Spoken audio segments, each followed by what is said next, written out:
Oke, saya mulai. Assalamualaikum warahmatullahi wabarakatuh.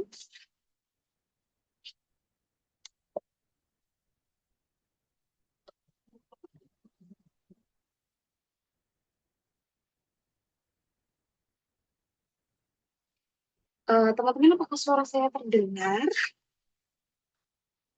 Dengar, Bu. Bisa, Bu. Oke, itu suara terdengar ya. Oke, masih terdengar ya teman-teman ya. Eh, Selamat malam teman-teman dan terima kasih sudah hadir pada web kedua yaitu metode penyuluhan pertanian. Oke teman-teman, sebelum kita nanti masuk ke tugas, kemarin saya sudah ada beberapa saya yang baca, belum saya nilai. Cuma memang kebanyakan jawabannya hampir sama semua ya, karena memang secara teori dan dari pihak UT-nya juga mintanya ya secara teori aja gitu. Tapi karena kita nantinya akan tidak tahu apakah jadi ada tuh web 3 atau tidak. Biasanya kan kalau mata kuliah berpraktik itu kan hanya 2 kali tuh web ya. Tapi kemarin sepertinya dari pihak UT meminta untuk 3 tuh web. Jadi masih belum tahu juga nanti akan ada atau enggak. Jadi lebih baik di web 2 ini sekalian kita sedikit mengulas tentang materi aja. Oke, teman-teman pasti sudah dapat materi tentang metode penyuluhan pertanian. Nah, sebelum itu teman-teman masih ingat ya, apa itu metode penyuluhan pertanian? Oh, suaranya nggak ada ya? Kenapa? Ah, suaranya masih nggak ada teman-teman? Oh, iya, kok nggak jalan juga ya?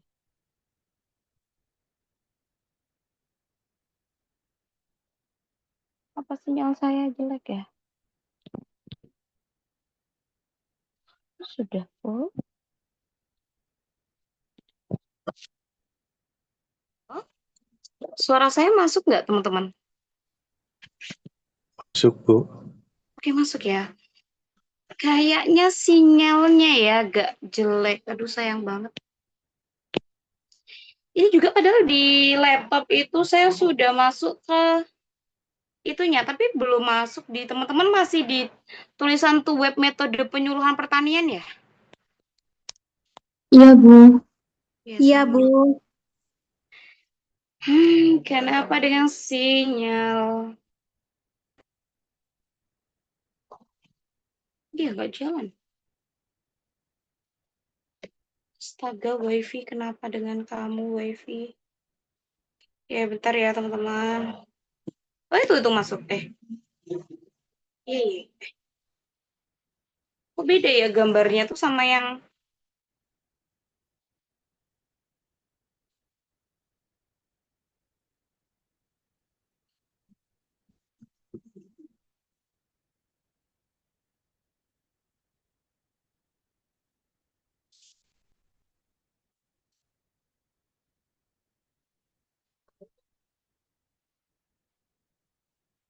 Sini tuh sudah masuk loh, tapi di sini tuh belum. Ini kalau saya ganti pasti nggak jalan juga. Kayaknya sinyal deh, teman-teman. Ini kalau tadi udah saya matikan loh ya di laptop ini juga suaranya, Masya Allah. Tunggu ya. Aneh banget ya.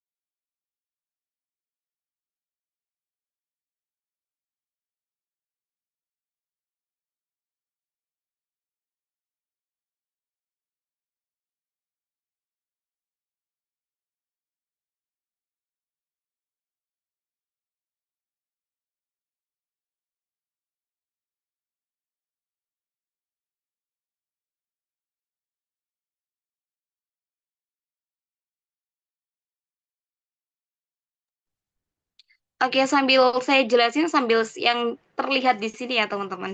Jadi hari ini kita akan belajar diawali dengan metode dan juga teknik penyuluhan pertanian. Oke, masih ada masuk Bu. Oke, alhamdulillah suaranya. Metode penyuluhan itu merupakan suatu cara umum. Jadi dia adalah cara yang paling umum atau cara besarnya atau mode besarnya pendekatan utama yang digunakan oleh penyuluh untuk menyampaikan materi kepada sasaran. Karena kita ada di penyuluhan pertanian, jadi sasarannya adalah seorang petani dan pada metode ini berbeda dengan teknik ya. Metode ini lebih menekankan pada siapa sih sasarannya, berapa jumlah pesertanya dan bagaimanakah nanti pola komunikasi yang akan digunakan. Sedangkan sangat sedih sekali ya karena nggak bisa. Kenapa ya?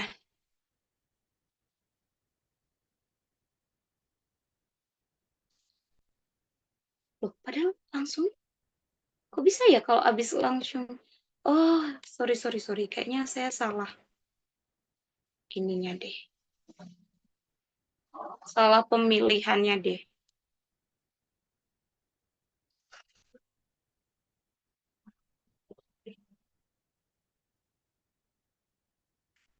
Masih tidak jalan tuh kenapa? Coba saya share tuh slide. Ada tuh slide loh di aplikasi.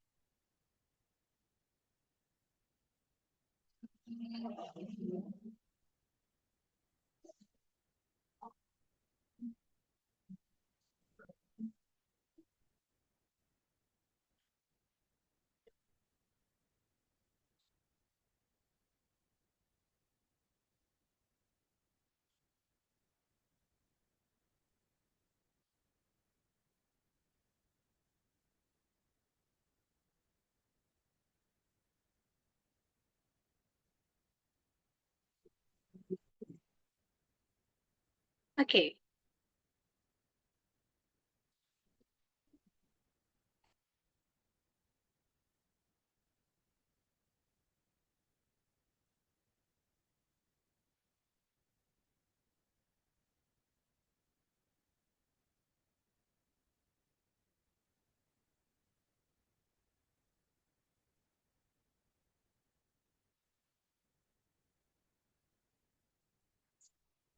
Oh, jadi pakai kamera sini ya. Jadi bukan pakai kamera saya gitu. Cus sekali. Oke, begini aja lah ya teman-teman. Oke ya teman-teman, kita sudah tadi kalau kita bicara tentang metode, jadi metode itu adalah langkah besarnya atau kerangka besarnya. Makanya tadi kita tahu ya kalau metode itu dia berfokus kepada siapa sasarannya, berapa jumlah sasarannya, dan gimana nanti untuk pola komunikasinya. Sedangkan pada teknik penyuluhan pertanian, ini secara spesifik teman-teman akan membahas mengenai keterampilan penyampaian materi yang akan nanti digunakan ketika teman-teman yang menjadi penyuluh ini menjadi ketika menggunakan metode. Sehingga teknik ini berfokus pada gimana sih cara menyampaikannya, gimana cara gaya komunikasinya, dan aktivitas yang nanti akan dilakukan itu akan seperti apa. Jadi beda ya antara metode dan tekniknya. Jika diibaratkan ya teman-teman ya, jika diibaratkan sebelah kirinya teman-teman ya, ini yang di atasnya saya ini, itu adalah metode. Kalau dalam bahasa kita tuh dikenal sebagai modanya. Teman-teman kalau mau teman-teman pengen ke Kalimantan nih, semuanya dari Jawa ke Kalimantan. Teman-teman mau moda apa? Mau pakai darat kah? Mau pakai laut kah?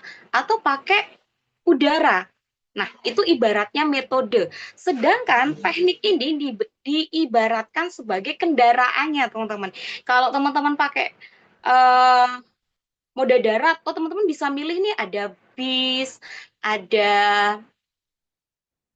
motor, ada mobil pribadi, atau kalau ternyata teman-teman memilih untuk menggunakan moda laut, teman-teman ada kapal laut, ada kapal feri, atau mungkin punya kendaraan pribadi juga ya di laut. Aduh, berarti orang kaya. Kalau udara ya pasti kita pakainya di pesawat seperti itu. Jadi paham ya perbedaannya antara metode dan juga teknik. Ada yang tahu di sini contohnya metode itu apa? Boleh resen, boleh sambil ngomong sama saya biar tidak sepi.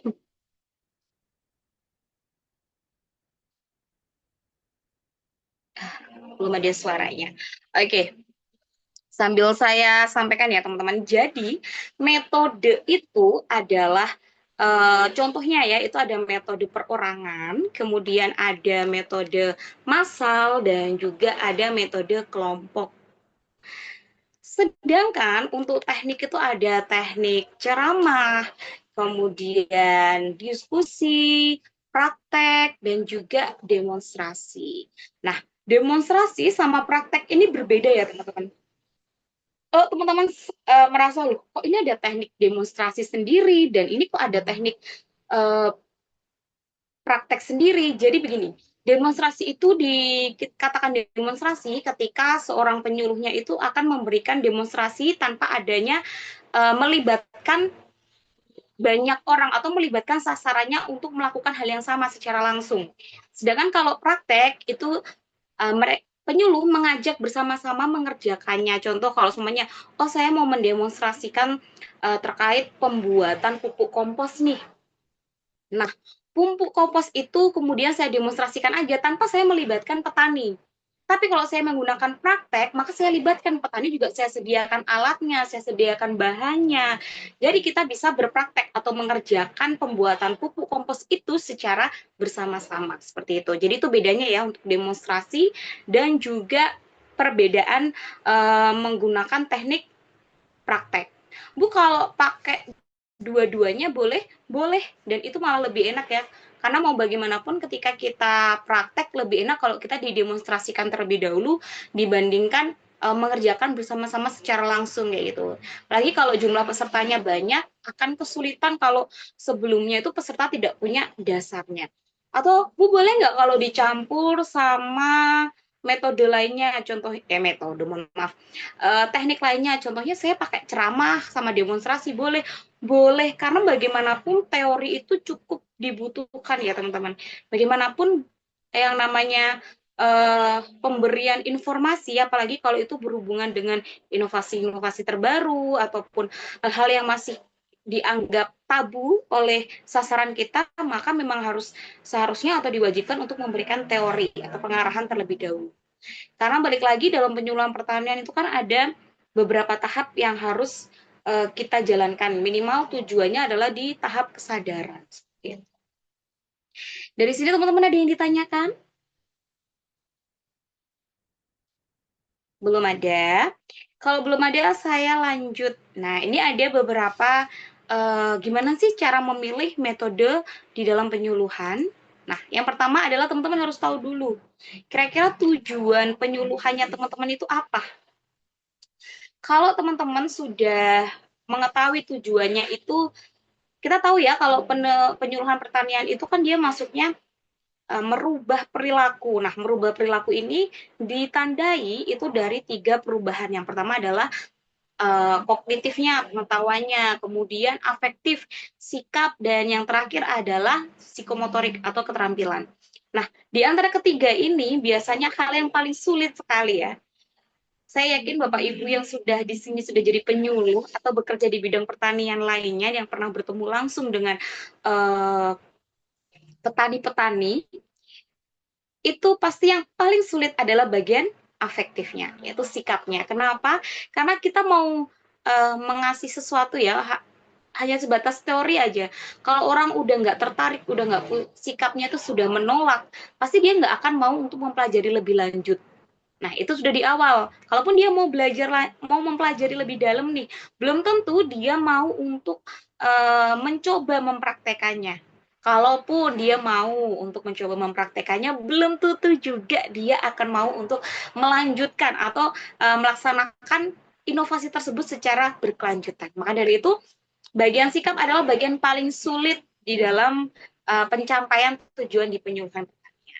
Nah, untuk itu teman-teman ketika memilih metode juga harus diperhatikan juga kira-kira nanti maunya seperti apa. Kalau teman-teman hanya untuk meningkatkan pengetahuan, untuk menunjukkan kesadaran dari sasaran yang mereka dulunya nggak tahu menjadi tahu, belum tahu menjadi tahu, atau sudah tahu jadi lebih tahu lagi kayak gitu ya untuk meningkatkan pengetahuan, maka metode massal itu sudah bisa dikatakan cukup gitu ya, karena hanya untuk memupuk kesadaran. Inilah kenapa teman-teman ketika kita membicarakan penyuluhan dan sosialisasi itu berbeda.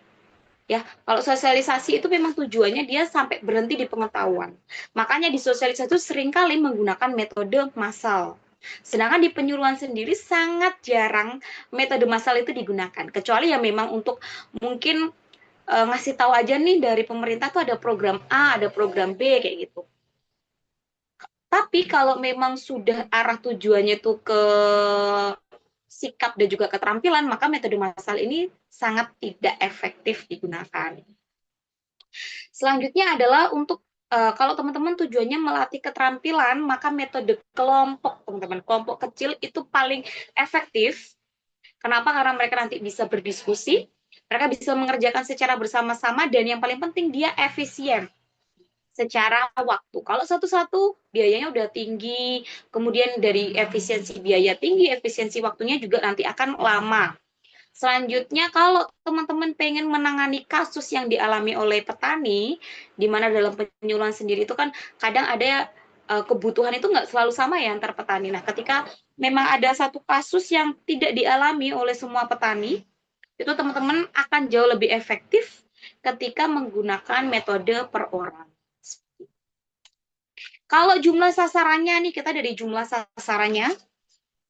Jadi kalau jumlah sasarannya itu sedikit, perorangan bisa dilakukan, karena tadi jumlahnya dikit nih, mungkin hanya 30 atau 20 orang. Kemungkinan untuk teman-teman secara perseorangan masih bisa gitu. Atau mungkin yang mengalaminya tuh hanya 5 orang aja. Tapi kalau yang mengalaminya 50 orang, nah itu udah tekor biaya iya, tekor tenaga iya, tekor waktu juga iya. Kalau jumlah sasarannya itu sedang, maka metode kelompok akan jauh lebih cocok dan juga efisien secara waktu. Terus gimana kalau sasarannya banyak? Kalau sasarannya banyak sekali, akan lebih efisien itu dari sisi semuanya, dari tenaga, waktu, biaya itu adalah menggunakan massal gitu. Lanjut, kita lihat lagi nih, kita lihat karakteristik dari sasaran. Kalau teman-teman mungkin, saya nggak tahu teman-teman ini semester berapa ya, tapi kalau teman-teman ada di mendekati skripsian, nah ini ada salah satu beberapa faktor-faktor yang bisa teman-teman nanti ambil kalau mau jadi meneliti nih tentang penyuluhan pertanian, baik itu mau petani, responnya petani terhadap program, atau apapun yang masih berhubungan dengan penelitian sosial di dalam penyuluhan pertanian, teman-teman bisa mengambil beberapa faktornya ini, karena karakteristik sasaran ini memiliki di banyak penelitian ya, itu membuktikan bahwasanya karakteristik petani itu memiliki pengaruh yang nyata terhadap keputusan yang diambil oleh petani dalam apapun. Nah, ini meliputi apa aja? Ada umur. Secara teori, umur semakin tua itu akan semakin sulit untuk membuka hatinya ya, untuk menerima apapun itu. Mau itu inovasi ataupun belajar itu dia jauh lebih sulit. Tapi semakin muda itu biasanya jauh lebih semangat untuk belajar hal-hal baru. Kemudian dari segi pendidikan, secara teori juga pendidikan itu biasanya semakin tinggi pendidikan, maka dia itu punya pola pikir yang jauh lebih baik. Sehingga ketika dia mendapatkan suatu informasi atau inovasi-inovasi baru, itu akan lebih terbuka sikapnya terhadap inovasi tersebut. Pengalaman, nah pengalaman ini yang paling paling paling sangat mempengaruhi. Teman-teman penyuluh nanti kalau mau sharing silakan sharing.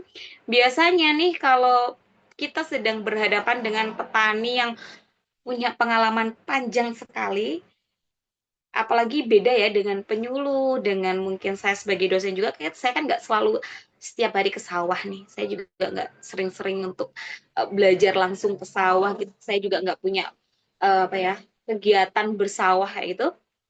Jadi saya jelas dari segi pengalaman itu akan kalah gitu. Nah, hal inilah yang menjadi salah satu pandangan bagi petani. Biasanya merasa dia jauh lebih punya pengalaman sehingga akan sangat sulit sekali untuk menerima suatu hal yang baru karena berdasarkan pengalaman saya itu seperti ini, berdasarkan pengalaman saya itu juga seperti ini kayak gitu.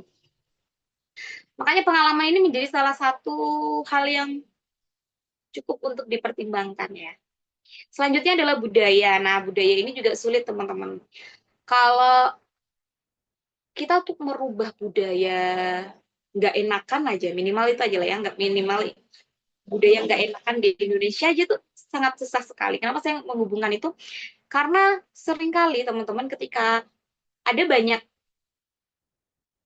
namanya, kita tahu kalau teknologi itu semuanya bagus ya, nggak ada teknologi yang nggak bagus. Teknologi itu semuanya bagus, kecuali tidak ditempatkan pada tempatnya, itu baru dia akan menjadi tidak bagus, tidak baik gitu ya. Nah, dikatakan dia tidak baik ketika suatu teknologi itu, contohnya saya mau ngasih traktor yang gede gitu, tapi saya suluhkan, saya berikan kepada petani yang modelnya tuh terasering. Nah, itu kan nggak logis ya, maksudnya nggak tepat. Makanya jadinya teknologi itu dinilai kurang baik, nggak bagus gitu. Padahal sebenarnya teknologi itu bagus. Kalau ditempatkan emang dia punya lahan yang besar, dia punya lahan yang mungkin segi petakannya juga nggak begitu lebar dan tidak terpecah sawahnya, maka itu akan lebih cocok kayak gitu. Nah, budaya yang saya maksudkan ini adalah budaya tidak enakan tadi ya. Jadi ketika teknologi itu menggantikan manusia pekerja, ada kalanya beberapa petani itu merasa sungkan, merasa tidak enak dan memikirkan nanti gimana ya kalau saya pakai teknologi ini, lalu tetangga-tetangga saya atau buruh-buruh tani yang biasanya ngebantu saya akan kerja apa kayak gitu. Adalah salah satu budaya yang agak susah untuk dirubah gitu ya. Ada kalanya kayak budaya-budaya yang harusnya tuh kepercayaan yang kita tidak bisa merubahnya secara langsung.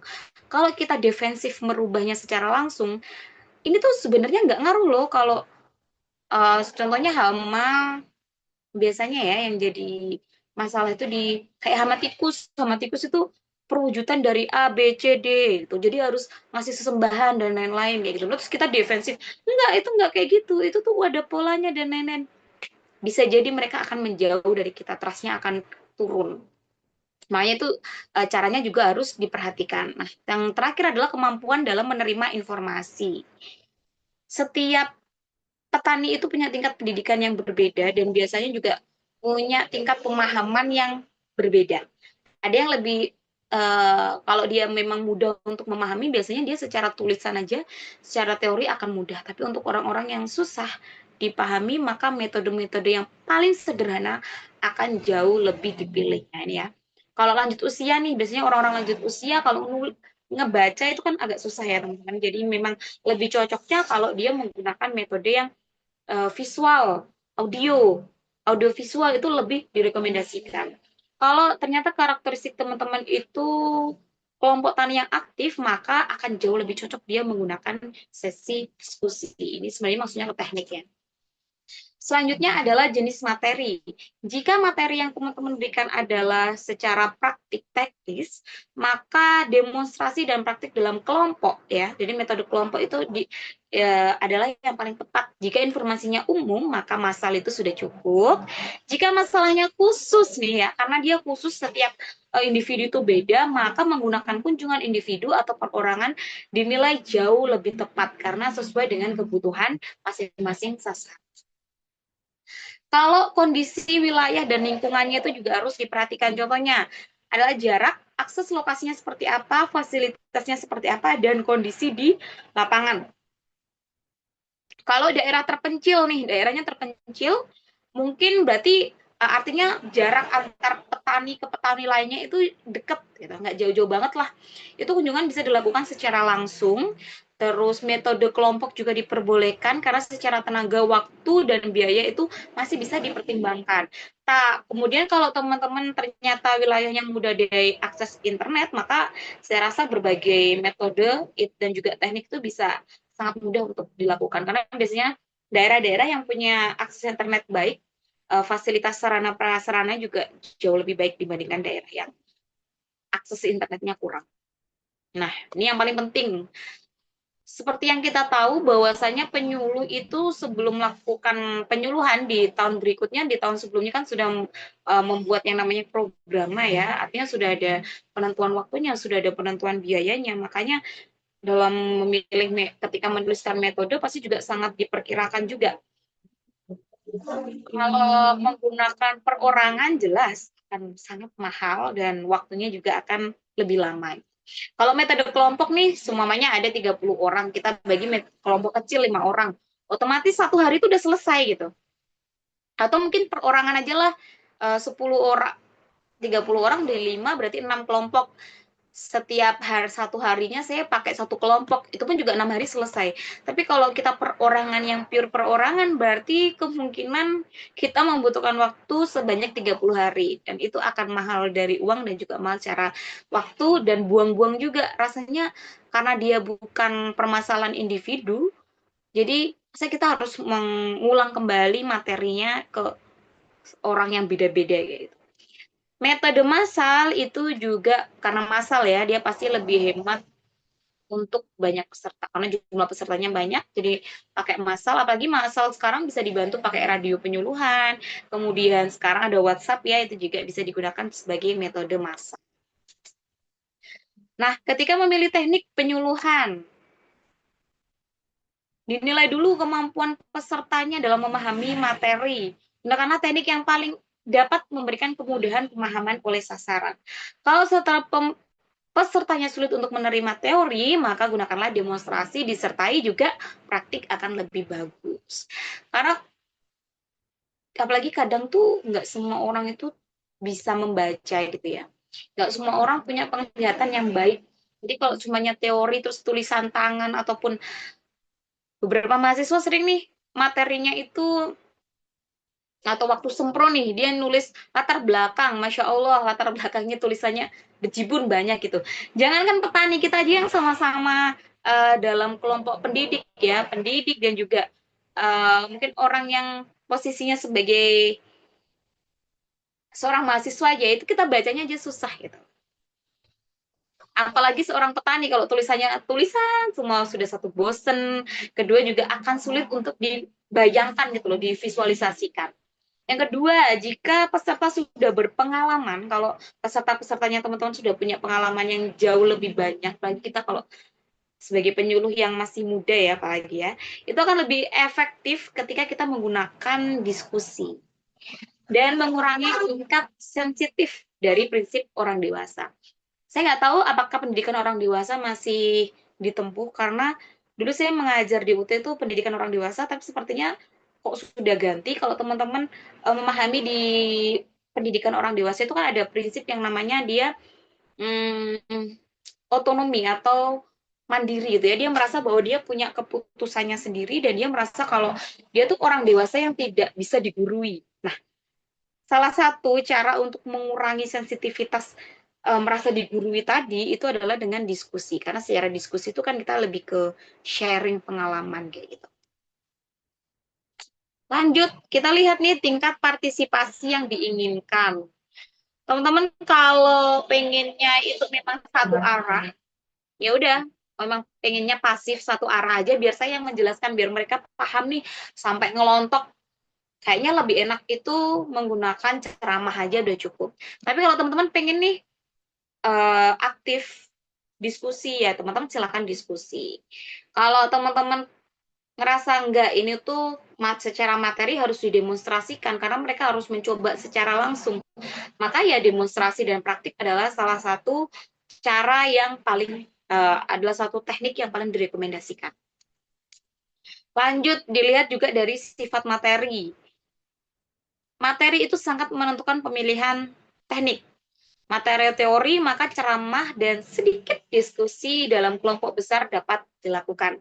Kalau materinya tentang keterampilan, maka cara yang paling tepat adalah dengan mendemonstrasikan. Jika dirasa demonstrasi kurang untuk meyakinkan, maka teknik praktek dapat ditambahkan, teman-teman. Jadi semoga saya tidak menutupi tulisannya ya, teman-teman. Oke, teman-teman masih ada di lokasi. Dari sini teman-teman ada yang ditanyakan?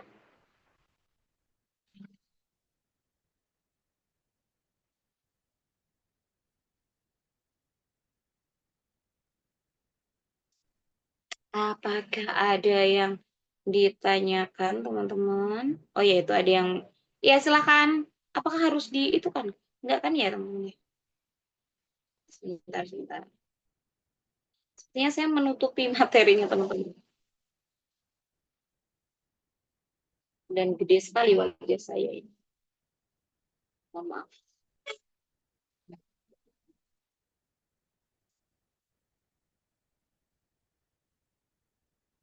Oke. Ya, segini saja lah cukup. Oke. Silahkan.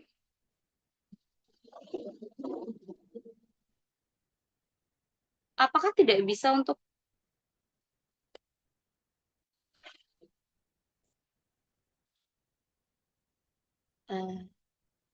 Oke, Mai Refna, silahkan. Baik, terima kasih Bu. Assalamualaikum warahmatullahi wabarakatuh. Waalaikumsalam. Perkenalkan saya Mbak Refna dari UPBJJ Padang. Untuk pertanyaan malam ini saya ingin bertanya Bu.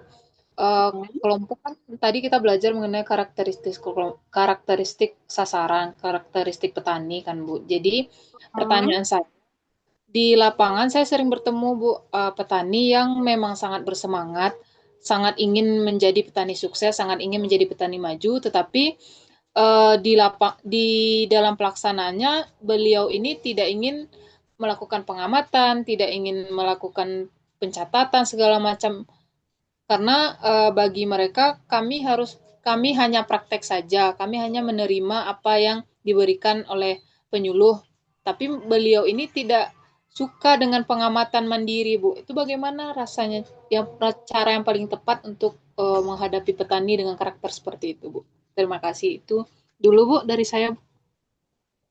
Oke, terima kasih untuk pertanyaannya. Ini agak sulit ya, teman-teman ya. Itulah yang saya bilang ya, teman-teman. Kenapa tadi di dalam penyuluhan pertanian itu afektif atau sikap itu hal yang paling sulit ya. Dari semangatnya udah ada nih Bu, sudah mereka sangat semangat sekali untuk belajar. Tapi ketika benar-benar di lapangan mereka tidak mau untuk apa ya? Untuk berpraktek menulis secara mandiri. Kalau kayak gitu, salah satu cara yang tepat adalah ini, mohon maaf ya, mungkin akan secara tenaga dan biaya itu akan agak membutuhkan ya, adalah pendampingan. Jadi memang harus didampingi satu persatu, harus telaten. Waktunya pasti nggak akan bentar, saya yakin itu. Waktunya pasti lama. Rasanya tuh kita kayak kembali mengajar, saya nggak tahu, kalau mungkin teman-teman ada yang sudah punya anak ya, gitu ya, anak kecil gitu, itu kan susah sekali ya. Mereka ada kalanya hari itu mereka semangat, besoknya lagi tuh down lagi, bawa lagi. Ya kita juga kan seperti itu ya. Biasanya cara yang paling efektif itu adalah melakukan pendampingan secara berkala. Jadi memang harus didampingi dan harus diawasi. Mungkin kalau teman-teman bisa membuatkan grup kecil gitu ya untuk, oh ini bolehlah nanti dilaporkan di grup WA kayak gitu. Hari ini pengamatannya seperti apa? Atau ditulis secara mandiri. Bisa juga teman-teman menggunakan mungkin memotivasi nanti kalau, ya ini lagi-lagi biaya ya teman-teman. Nanti kalau ada yang serajin itu akan diberikan reward berupa apa kayak gitu. Memang jatuhnya itu akan capek di kita karena harus berkali-kali melakukan pendampingan. Kita nggak bisa untuk, oh selesai penyuluhan udah selesai gitu. Nggak, itu nggak akan ngefek ke mereka. Dan kita harus melakukan pendampingan secara berkala, harus sering mengingatkan, harus sering mengawasi, lebih tepatnya mengawasi.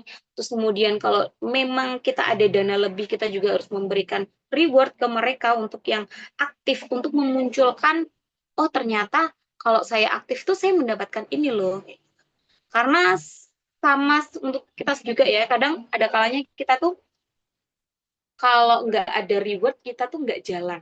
Nah, sama dalam petani itu juga seringnya seperti itu. Tapi ya yang saya jelaskan sebelumnya, bahwasanya tenaga, waktu, dan biayanya akan sangat sangat besar kayak gitu. Karena balik lagi ya teman-teman, di penyuluhan pertanian kita tahu kalau penyuluhan pertanian itu namanya pendidikan non formal. Artinya tidak ada paksaan sama sekali untuk orang itu harus mengikuti kita. Maka cara yang terbaik adalah secara persuasif. Itu sih. Memang kalau secara teori aja tuh kayaknya nggak bisa, sudah coba mendekatkan, sudah coba saya awasi seperti itu, tapi udah saya awasi lama kok tetap ya seperti itu. Iya, memang itu adalah manusia. Dan itu manusiawi. Dan capeknya teman-teman pendekatannya, persuasifnya tidak berjalan secara efektif, itu juga sangat manusiawi. Memang harus melakukan pendekatan secara perorangan. Kalau memang orangnya itu, maksudnya nggak banyak ya, hanya orang itu kan khusus ya, tadi yang disebutkan ada orang kayak gitu, berarti kan orangnya khusus aja nih. Itu memang harus melakukan pendekatan secara personal, kemudian persuasif. Nah, ini persuasifnya harus dicari, siapa sih kira-kira orang yang paling dia percaya, siapa orang yang paling dia dengarkan. Itu juga bisa membantu. Kemudian apa sih hal yang dia inginkan, itu juga bisa membantu kamu untuk melakukan pendekatan yang tepat seperti itu. Atau mau sharing lainnya lagi? Biasanya gimana? Sesusah apa untuk meyakinkan gitu? Tadi Mairefna. Baik, terima kasih Bu. Kalau dari pengalaman memang lumayan susah sih Bu, karena dari segi pendidikan beda, pengalaman beda, budaya beda. Pokoknya karakter petani kita kan macam-macam ya Bu. Betul. Jadi memang ada dari 10 atau 15 petani sebagai anggota kelompok tani, 2 atau 3 orang itu ada yang bertemu karakteristik yang sangat susah untuk diajak gitu, Bu. Dan mereka mau hanya menerima dari penyuluh saja. Maksudnya tidak ada motivasi diri untuk mencoba sendiri atau mencari alternatif lain. Mereka maunya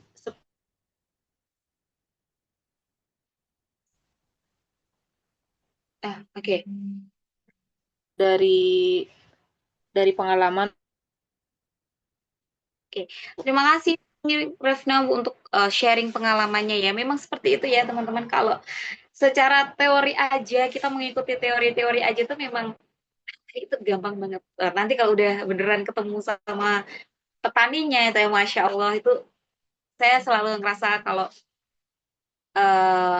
teman-teman penyuluh itu keren banget. Makanya dalam penyuluhan pertanian itu kan trust itu sangat tinggi ya. Kepercayaan itu sangat tinggi. Kenapa orang-orang di petani itu biasanya jauh lebih trust ya, punya trust yang tinggi ke penyuluh yang sudah lama di lokasi itu. Sedangkan kita tahu ya, kadang ada penyuluh kita, apalagi penyuluh yang baru itu susah sekali. Nanti pendekatannya masuknya juga susah. Apalagi kalau udah tadi beda budaya. Kita nggak munafik teman-teman, karena ada kalanya kita itu mengambil, apalagi kalau penyuluh CPNS kayak gitu ya, ada kalanya kan kita nyari apa ya, peluang ya, jadi nggak di lokasi kotanya kita sendiri gitu ya. Nah itu apalagi itu akan trustnya makin susah lagi. Maka pendekatan yang pertama memang harus pendekatan persuasif ya, dideketin pelan-pelan. Memang susah karena balik lagi penyuluhan petani itu tujuannya untuk mandiri. Nah, sampai ke tahap mandiri ini tuh susahnya luar biasa, dia bisa bertahun-tahun, nggak bisa 1 kali 2 kali kayak gitu. Makanya saya harapkan juga untuk kedepannya regenerasi petani di Indonesia itu juga jauh lebih baik ya, jauh lebih tinggi, sehingga nantinya kedepannya kita akan jauh lebih banyak bertemu dengan petani-petani yang punya semangat belajar dan semangat untuk berinovasi jauh lebih banyak dibandingkan yang saat ini. Karena memang posisinya kalau kita ketemu sama petani yang sudah berumur, apalagi petani itu punya apa ya, bukan ketidakmampuan ya, tapi keinginan untuk mengambil resiko yang tinggi itu sangat banyak. Mereka nggak mau ngambil resiko yang banyak atau yang tinggi, makanya susah sekali untuk dirubah. Kalaupun kita ngasih bantuan atau apa, belum tentu bantuan itu akan apa ya, dilakukan gitu ya. Meskipun kadang bantuan hibah itu mahal-mahal loh. Tapi ternyata ketika udah sampai ke petani, semangatnya pas awal aja, habis itu nggak dilanjut. Terima kasih ya untuk sharingnya, memang seperti itu teman-teman ya. Maka pendekatan secara personal itu memang harus diperlukan dan memang harus membutuhkan waktu yang sangat lama. Karena perubahan perilaku. Saya nggak tahu teman-teman dari Jawa semua atau enggak, tapi kalau orang Jawa itu ada istilahnya watu iku ono tambane, wata iku angel tambane. Jadi gini, orang batuk itu ada obatnya. Tapi watak seseorang, karakteristik seseorang itu hampir tidak ada obatnya. Ataupun kalau bisa itu susah sekali untuk mengobatinya. Maka memang harus pelan-pelan. Harus memang benar-benar pelan-pelan pendekatan secara persuasifnya. Kita tingkatkan dulu trust-nya. Kalau trust-nya sudah masuk, maka nanti kita masuknya ke mereka juga pelan-pelan dan harus diawasi secara berkala. Dilakukan pendampingan secara berkala. Oke, saya cek chat dulu. Oke, belum ada. Masih belum, Bu. Oke, lanjut. Tadi ini sudah ya?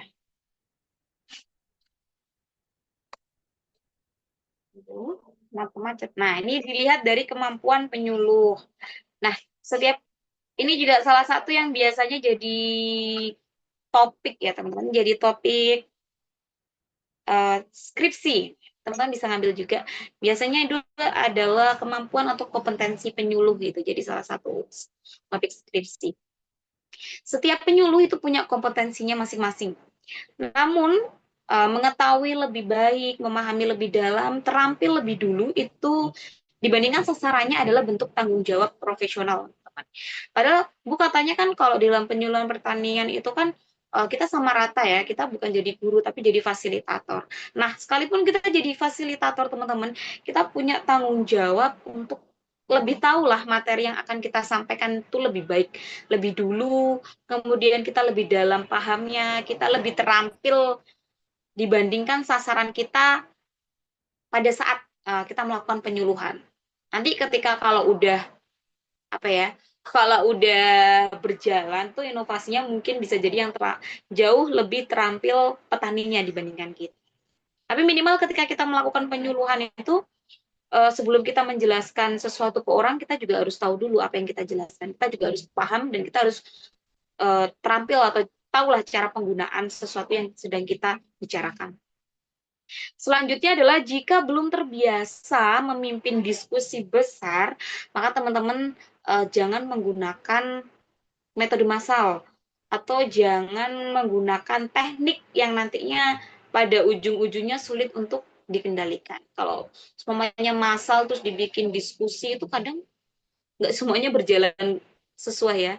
Takutnya nanti dengan teman-teman memaksakan metode massal dan diskusinya juga meskipun diskusi kelompok kecil atau diskusinya agak besar-besar ya, dengan kepala yang berbeda, dengan pemikiran yang berbeda, ada kalanya bukan sharing, tapi malah jadi ring tinju juga bisa. Jadi kalau memang teman-teman juga belum terbiasa untuk punya pengalaman memimpin rapat dalam diskusi besar, maka tidak disarankan untuk memaksakan menggunakan metode massal. Maka lebih baik dipecah aja. Media dan sarana prasarana ini juga ya, kalau ada LCD proyektor bisa dipertimbangkan penggunaan foto dan video. Tapi kalau memang di lokasinya itu sulit ada LCD proyektor atau bahkan tidak ada listrik, atau teman-teman lebih menyukai metode anjang sana langsung ke sawah ya, maka saya rasa poster dan alat peraga itu tetap diperlukan untuk membantu menyederhanakan dan memvisualisasikan materi. Nah, ini adalah prinsip yang harus teman-teman pilih. Yang pertama, mudah dipahami. Kalau cuma secara tulisan aja, itu mungkin sulit untuk dipahami, teman-teman. Yang kedua adalah sesuai dengan kebutuhan petani. Nah, ini. Ada kalanya, Bu, orangnya tadi semangat banget gitu, tapi ternyata ketika sudah dipraktekkan, mereka tuh ogah-ogahan, nggak mau secara mandiri mencatat dan lain-lain. Bisa jadi karena dia merasa belum benar-benar butuh. Maka harus dijelaskan lagi secara pelan-pelan, harus melakukan pendekatan secara pelan-pelan. Ini loh efeknya kalau Anda mau mencatat, ini loh efeknya kalau nanti ada pencatatan yang jelas itu akan seperti itu. Ditumbuhkan kebutuhannya sampai dia sadar, oh saya butuh itu. Kalau dia nggak butuh, saya jamin memang orang itu nggak akan belajar kalau dia nggak butuh. Jangankan petani, sama kita juga. Teman-teman untuk materi kan juga milih toh ini. Berarti ketika teman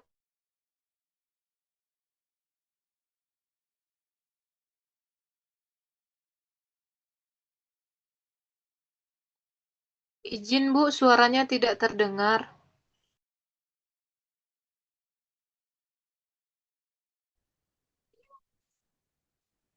tunggu. Oke, kalau sekarang kedengeran nggak? Sudah Bu. Mohon maaf, tadi kayaknya sinyalnya jelek banget di tab saya. Ya, ngapain saya setel wajah saya, padahal kan saya ada di sini. Oke, tadi sampai di sesuai kebutuhan ya.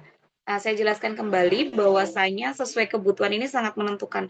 Bisa jadi tadi pesertanya atau petaninya tadi itu merasa belum benar-benar merasakan kebutuh. Dia nggak merasa butuh untuk mencatat, dia nggak merasa butuh untuk mencoba kayak gitu. Jadi salah satu pendekatan yang tepat adalah secara apa ya, pelan-pelan dan menjelaskan keuntungan gitu. Dijelaskan secara pelan-pelan dan sering gitu. Ini loh keuntungan kalau Bapak mau mencatat. Jadi nanti kalau ada apa-apa Bapak inget nih. Kemudian kalau nanti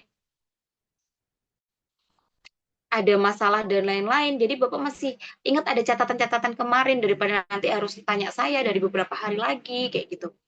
Kemudian kalau nanti Bapak catat, kemudian pencatatan kayak dari segi keuangan nih, analisis apa itu namanya, analisis usaha tani nih, ini akan mempermudah Bapak. Nanti keuntungannya berapa, ini layak nggak sih untuk diteruskan atau ini kurang layak untuk diteruskan, mana sih yang harus dievaluasi kayak gitu. Jadi dijelaskan secara pelan-pelan tentang keuntungan ya, keuntungan relatif yang didapatkan kayak gitu. Biar dia merasa butuh. Yang selanjutnya adalah menarik ya. Karena tadi tulisan itu kayaknya susah untuk menarik, tapi kalau gambar-gambar, video, apalagi hal-hal yang baru, terus teman-teman pakai video itu akan jauh lebih menarik. Yang paling efektif dan paling efisien dan memungkinkan peserta aktif. Nah, teman-teman, ketika peserta itu aktif, kemungkinan besar dia merasa dia memiliki.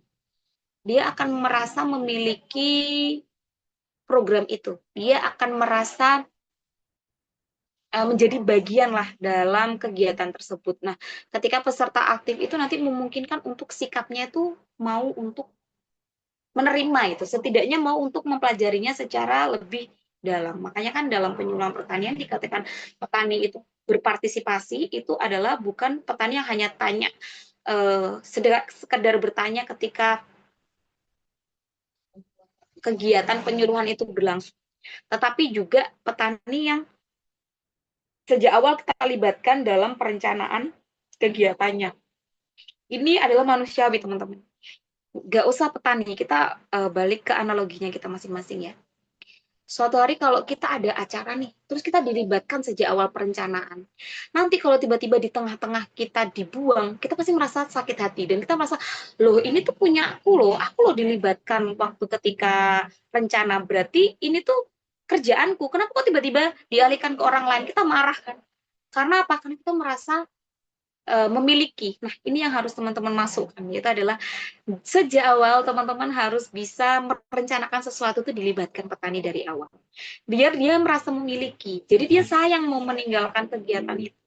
Dia akan sayang meninggalkan penyuluhan itu.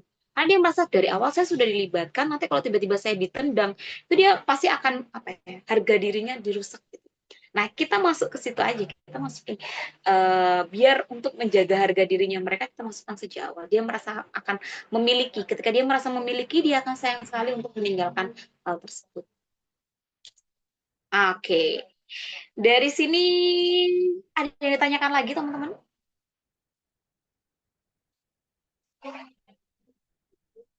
Belum ada? Kalau belum ada, saya akan menjelaskan tugas ya, teman-teman. Kalau tugas satu, saya nggak akan menjelaskan tugas satu, karena tugas satu sudah berjalan.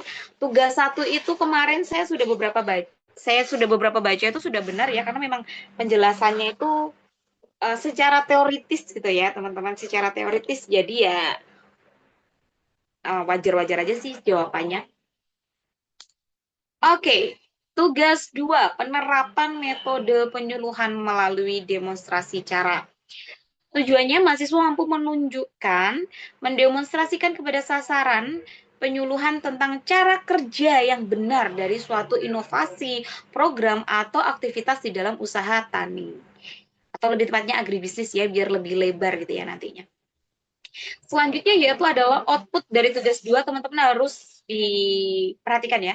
Outputnya itu ada 2, teman-teman, yaitu adalah berupa laporan dan juga video. Ingat-ingat ya, laporan sama video. Di mana tugas 2 ini nanti diunggah pada tempat unggah tugas 2. Unggah tugas 2 ini di kelima ya sepertinya ya. Pada laman e-learning Tuton ya, benar kan, di sesi kelima ya. Upload tugasnya. Nah, tapi link videonya mau di mana? Link video yang paling gampang ya itu adalah di YouTube, teman-teman. Soalnya biasanya itu nggak gampang nge-lag dan kita bisa menggunakan kualitas yang tinggi kayak gitu. Jadi saya sarankan untuk uploadnya tetap di YouTube kayak gitu ya. Nah, ini adalah tata cara. Merupakan salah satu metode penyuluhan antar manusia. Maaf. Demonstrasi cara ini adalah salah satu metode penyuluhan antar manusia bertujuan untuk menunjukkan atau melatih kepada sasaran penyuluh tentang cara kerja yang benar. Ada beberapa persiapan yang harus teman-teman lakukan. Yang pertama, membaca petunjuk praktik mata kuliah metode penyuluhan pertanian, khususnya untuk tugas 2. Silakan dibaca di BMP Metode dan Teknik Penyuluhan Pertanian. Pokok bahasan metode dan teknik penyuluhan antar manusia, terutama subtopik demonstrasi cara. Teman-teman bisa lihat di modul 6 dan juga 7. Kalau belum ada bukunya, bisa di RBF ya. Ruang Baca Virtual, benar, RBF. Saya suka kebalik RFB gitu. Membuat catatan atau ringkasan hasil pemahaman terhadap isi BMP metode dan teknik penyuluhan pertanian. Tujuannya adalah teman-teman memahami maksudnya gitu. Tapi tadi kan kita udah belajar ya. Menentukan wilayah sasaran praktik tugas 2. Nah, ini diperhatikan ya. Yang pertama, ada kelompok tani, kelompok nelayan, kelompok peternak, UMKM produk pertanian atau agribisnis dengan anggota kelompok minimal 5 orang. Bu, kalau ibu-ibu boleh nggak? Boleh, kan ibu-ibu KWT kan juga bisa masuk ya nantinya. Jadi boleh banget, teman-teman. Kedua, mendapatkan izin untuk menjadi tempat praktik mahasiswa melalui demonstrasi cara. Ini yang penting, izin jangan lupa. Jadi sebelum melakukan kegiatan harus wajib izin dulu, pendekatan dulu. Kira-kira saya boleh nggak masuk ke sini? Tenang aja, nanti yang mau tanya, silakan ditanyakan setelah ini. Persiapan umum menggali karakteristik, potensi, dan permasalahan kelompok. Misalnya belum ada yang sesuai dan melakukan salah satu tahapan dalam berusaha tani atau agribisnis. Contohnya ada petani mungkin sayuran nih. Cara gampangnya gimana, Bu? Tenang aja teman-teman, saya tidak akan membebani teman-teman yang susah-susah. Untuk nilai juga tenang aja ke saya insya Allah. Sama teman-teman mengerjakan dengan yaudah mengerjakan sesuai dengan aturannya. Saya nggak meminta yang wow teman-teman, itu nanti insya Allah nilainya akan bagus. Aktif aja, diskusi aktif, di diskusi di e-learning juga aktif, mengerjakan sesuai aturannya, ada cover dan lain-lainnya, pasti saya pastikan untuk aman dinilai. Tadi apa ya? Sayuran. Ibu ada sayuran, gimana ya caranya? Mereka sayurannya dijual langsung, Bu, nggak dikemas. Boleh nggak saya ngasih penjelasan cara pengemasan? Boleh, yang sederhana aja. Nggak usah ribet, teman-teman. Atau ibu-ibu PKK, ibu-ibu KWT, saya jelaskan tentang cara membuat pupuk kompos, boleh nggak, Bu? Atau pupuk dari itu bekas, apa tuh itu bekas limbah bekas rumah tangganya, boleh nggak? Boleh banget, teman-teman. Kedua, menentukan solusi terhadap permasalahan melalui demonstrasi cara. Pokok yang berhubungan sama ada demonstrasinya ya teman-teman. Jadi nggak cuma secara teori, tapi juga harus ada yang didemonstrasikan. Menyiapkan semua perangkat yang dibutuhkan untuk pelaksanaan praktek to web 2, terutama bahan, peralatan alat perekam, kamera foto dan video, menyusun jadwal dan tempat praktek bersama dengan kelompok sasaran. Nah, ini pelaksanaannya harus seperti apa? Yang pertama, melakukan perkenalan atau pembukaan. Sebentar, ini kayaknya layout saya ganti dulu, biar konten only. Oke. Ya. Melakukan perkenalan pembukaan dan menjelaskan demonstrasi cara. Melakukan demonstrasi cara memberikan kesempatan atau kelompok audiens sasarannya untuk berdiskusi. Jadi yang pertama teman-teman harus di video nih ya. Saya jelaskan. Di video itu teman-teman silakan dijelaskan dulu. Assalamualaikum dan lain-lain. Assalamualaikum warahmatullahi wabarakatuh. Nama saya dari UTPJJ mana gitu ya, disebutkan dulu. Terus kemudian hari ini saya akan melakukan kegiatan penyuluhan demonstrasi cara tentang apa? Itu disebutkan ya, tentang apa dan melibatkan siapa. Jadi disebutkan juga teman-teman akan melibatkan siapa. Nah, untuk yang pertama-tama saya akan menyiapkan dulu. Jadi persiapannya juga harus teman-teman videokan. Ya. Persiapannya teman-teman harus videokan. Karena kenapa? Karena teman-teman di situ tugasnya juga melaksanakan persiapan gitu loh. Jadi ditunjukkan juga alat bahannya itu apa aja, ditunjukkan. Selesai ditunjukkan, baru nanti teman-teman kalau bisa angle-nya itu ada di samping gitu ya teman-teman. Jadi biar membantu teman-teman untuk memperlihatkan kegiatannya secara langsung gitu. Itu dan depan juga boleh lebih jelas. Nanti mendemonstrasikan caranya seperti apa. Setelah praktek selesai, kenapa nggak praktek sama sama petaninya ya kalau ada teman-teman punya biaya lebih boleh sih, karena kan ini kayaknya kalau bukan dari programnya penyuluh di sana takutnya teman-teman akan terbebani uang gitu. Tapi kalau demonstrasi aja kan nggak butuh biaya banyak karena kan cuma alat bahannya dikit gitu. Nah, setelah selesai nih, nanti teman-teman harus diwajibkan untuk memberikan kesempatan kepada audiens, kepada sasarannya teman-teman untuk bertanya, untuk diskusi tanya jawab. Nah, selesai itu, oh ternyata harus ya. Mohon maaf teman-teman, ternyata harus mencoba untuk melakukan praktek. Kalau saran saya sih alat banyak nggak usah banyak ya, kalau bisa. Saya pengen bikin kompos nanti banyak itu nggak usah, dikit aja. Yang seenggaknya teman-teman punya, kalaupun alat itu bisa digunakan 2 kali, alhamdulillah. Tapi kalau nggak bisa digunakan 2 kali ya disiapkan yang sederhana aja, 2 barang aja. Jadi nanti mereka bisa melakukan praktek. Jadi setelah teman-teman demonstrasi, terus tanya jawab, itu baru praktek bersama. Bukan praktek bersama, tapi ya biar mereka ngerasain sendiri lah prakteknya itu seperti apa. Setelah itu maka teman-teman bisa menutup ya. Teman-teman bisa menutup. Setelah selesai nih mereka juga udah melakukan praktek, teman-teman bisa menutup acara penyuluhannya teman-teman gitu ya. Jadi nggak cuma aja ditutup bahwasanya ini sudah selesai dan hasilnya seperti apa. Nah, karena di sini hasilnya itu teman-teman nggak perlu pretest post-test kayak gitu-gitu ya. Artinya teman-teman silakan dijelaskan hasilnya melalui mereka tadi tuh prakteknya seperti apa kayak gitu. Kalau prakteknya bagus artinya kegiatan penyuluhan yang kamu lakukan itu berhasil. Ditunjukkan oleh bahwasanya sasaran saya yaitu petani dapat mengikuti kegiatan praktek, dapat bertanya jawab dengan baik dan melakukan praktek itu juga dengan hasil yang baik dan rapi kayak gitu. Nah nih ya, ada tahapan pelaksanaan demonstrasi cara, tahapan diskusi, tahapan peserta mencoba praktek, durasi video maksimumnya 4 menit. Tampilkan bagian yang penting, melakukan penutupan kegiatan demonstrasi cara. Ya semuanya penting ya teman-teman.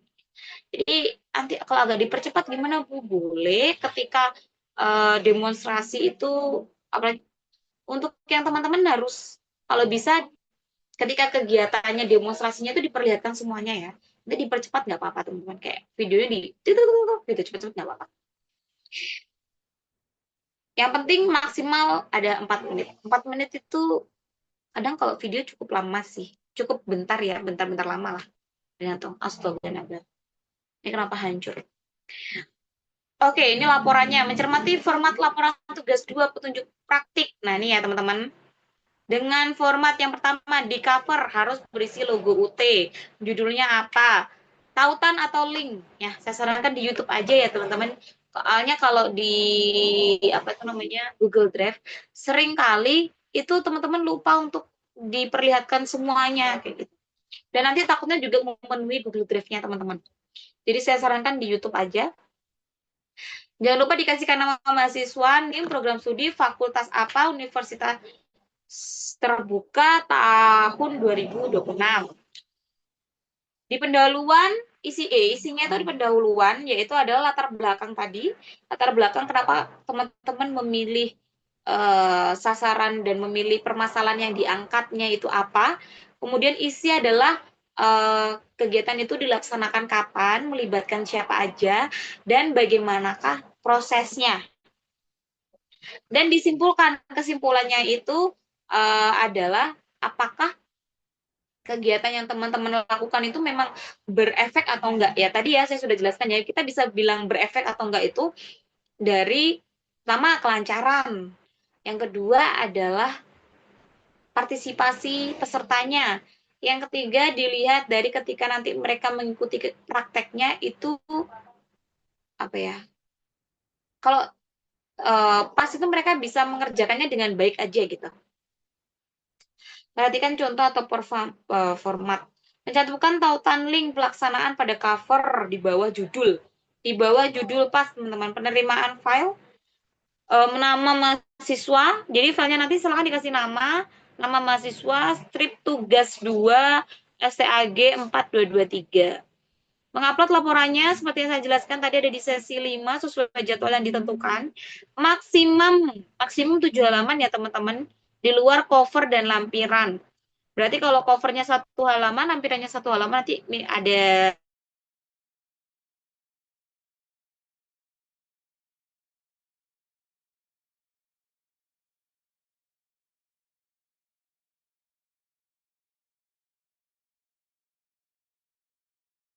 atau AI ya. Tapi ChatGPT ini akan apa ya, menumpulkan pikirannya teman-teman. Kalau teman-teman tidak menggunakan ChatGPT itu menjadi asisten, tapi malah menjadikan dia sebagai teman-teman sendiri gitu loh, kayak ya itu ChatGPT itu aku gitu. Jadi kalau dia nulis apa ya udah aku kopas aja, itu akan membuat teman-teman jadi apa ya, tumpul gitu loh pikirannya. Makanya ChatGPT itu silahkan digunakan untuk asistennya teman-teman. Kenapa? Karena kita tuh yang dipikirin banyak. Pikiran kita tuh kadang kesana kemari kesini. Nah itu gimana cara mengurutkannya? Nah itu bisa dibantu sama si ChatGPT atau AI. Tapi kalau diplek-ketiplek jangan ya. Diketik format MS Word bukan PDF. Jadi nanti ketika di-upload teman-teman menggunakan bentuknya tuh Word bukan PDF. Nah, ini ya format laporannya. Bentar ya yang mau bertanya, habis ini selesai saya jelaskan semuanya, baru nanti silakan bertanya. Format laporan, logo universitas terbuka, tadi ya ada judul tugasnya, tautan linknya, ada nama mahasiswa, NIM, alamat email, nomor HP, program studi, UT daerah, semester, dan tahun pertama. Halaman 2, latar belakang. Uraian tentang pengertian, makna pentingnya penyuluhan, metode demonstrasi cara, terutama terhadap kelompok atau masyarakat agribisnis.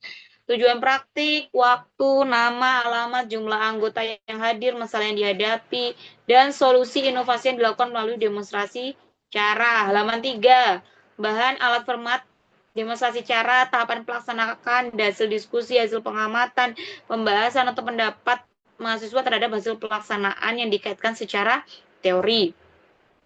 Kemudian disimpulkan, menjawab kira-kira tujuannya terjawab atau enggak, tercapai atau tidak, dan penyebabnya apa.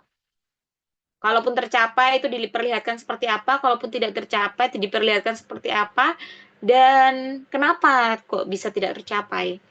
Referensinya yang wajib adalah BMP metode dan teknik penyuluhan, Selanjutnya, teman-teman boleh digunakan buku atau referensi lain dalam menyusun laporan. Apalagi di latar belakang tadi ya. Sama di pembahasan tadi kayaknya meminta untuk dikaitkan secara teori.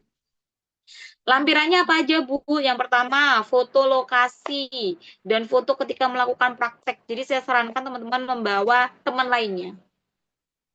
Daftar hadir peserta. Jadi nanti silakan dibuat daftar hadirnya, dibikin sendiri, di print sendiri. Wawancara tokoh kelompok peserta. Bukti atau informasi lain yang terkait dengan pelaksanaan demonstrasi CHAT. Oke, sebelum masuk di bab 3, silakan yang ingin bertanya.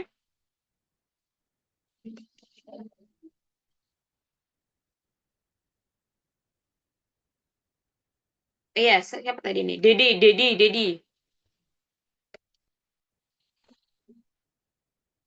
Silakan Dedi.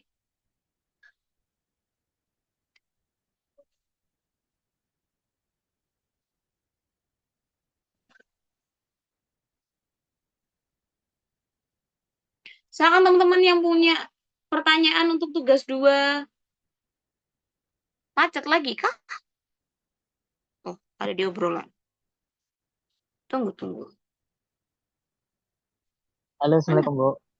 Ya, waalaikumsalam. Gimana? Ini siapa Nah, ini? Bu, Dedi. iya, Bu, ini saya Dedi Hmm. Agardianto dari UPBJJ Bandar Lampung, Bu. Izin pertama, Bu. Nah, ini Gimana? kan kebetulan saya bekerja di lingkungan perusahaan tuh, Bu. Mm-mm. Nah, nah, minggu-minggu ini ada penyuluhan tentang untuk K3-nya, Bu, untuk di lingkungan pertaniannya. Itu gimana, Bu? Boleh atau Masih tidak, Bu? ke pertanian nggak? Iya, Tentang, masih, Bu. Tatip. oke boleh. Kamu yang ngisi Jadi juga atau enggak? bagian dari dari timnya sih, Bu. Nanti kalau bisa, kalau kamu memang nanti yang MC-in kamu ya minimal ya. Baik, Bu. Jadi boleh ya, Bu, kita penyuluhannya tentang cara bekerja yang baik, ya soal keselamatan bekerjanya sih, Bu. Boleh, tidak masalah. Boleh, Bu. Yang penting ada sesuatu yang didemonstrasikan lah. Minimal semuanya nih, cara kerja yang baik minimal. Caranya adalah dengan menggunakan sarung tangan ketika pakai produk kimia kayak gitu. Nah itu kan ada yang Iya, betul. didemonstrasi. Iya, betul. Apa? Menggunakan APD, terutama ya sarung tangan, sepatu, dan lain-lain, Bu. Ya, ada bagian demonstrasinya, ada, Bu. Itu boleh ya, Bu? Boleh? Boleh. Oke, oke, Boleh, Bu. apa-apa Terima kok. kasih, Bu. Iya, sama-sama. Oke, selanjutnya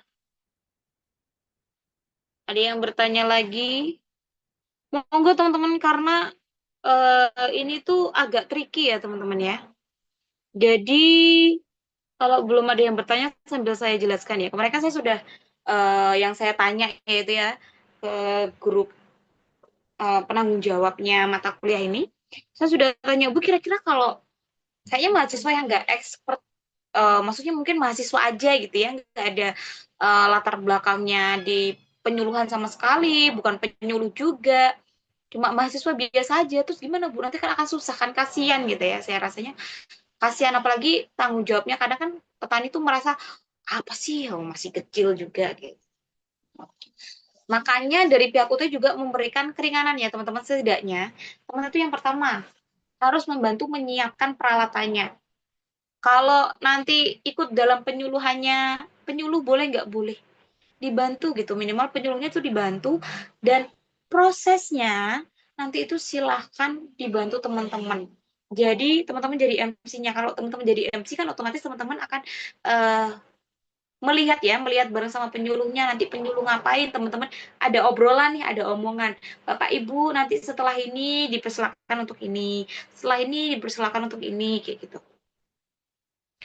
Jadi teman-teman setidaknya itu memperlihatkan bahwasanya teman-teman juga punya andil di dalam penjelasan terkait mendemonstrasikan sesuatu. Meskipun bukan dengan tangannya teman-teman sendiri, tapi kalau bisa ya agak apa ya kalau bahasa Jawanya itu cawe-cawe, kalau bahasa Indonesianya apa ya? Ketikut lah gitu. Ketikut tapi dikit-dikit gitu. Teman-teman kan bisa ya ikut-ikut dikit-dikit aja. Bu, kalau saya ikut-ikut dikit-dikit aja apa ya Bu gitu. Boleh, yang penting itu teman-teman harus terlibat ya teman-teman. Jadi juga bukan teman-teman jadi apa pesertanya, enggak. Jadi teman-teman ya ikut terlibat gitu. Enggak harus teman-teman sendiri, tapi dipersilakan untuk kalau nanti ada penyuluh terus teman-teman mau ikut gitu boleh. Tapi balik lagi ya teman-teman meng-MC-kan dan menjelaskannya. Jadi kalau MC kan bukan cuma penutupan terus kemudian kita masuk ke sesi demonstrasi terus langsung diserahkan ke penyuluh, enggak. Jadi tetap harus ada andilnya teman-teman. Ya teman-teman menjelaskan, baik Bapak-bapak, Ibu-ibu di sini ada beberapa alat-alat bahan yang harus Bapak Ibu-ibu siapkan, disebutkan alat bahannya apa. Oke, yang pertama apa? Meskipun kamu tuh yang enggak lagi mendemonstrasikan, maksudnya bukan kamu ya, tapi kamu juga menjelaskan, oh yang pertama itu ini, yang kedua tuh ini, yang ketiga tuh ini, yang keempat itu ini, gitu. Terus habis itu selesai semuanya, teman-teman juga, Bu, sekarang mohon untuk Bapak Ibu untuk berdiskusi atau ditanyakan, apakah ada yang ditanyakan dan lain-lain.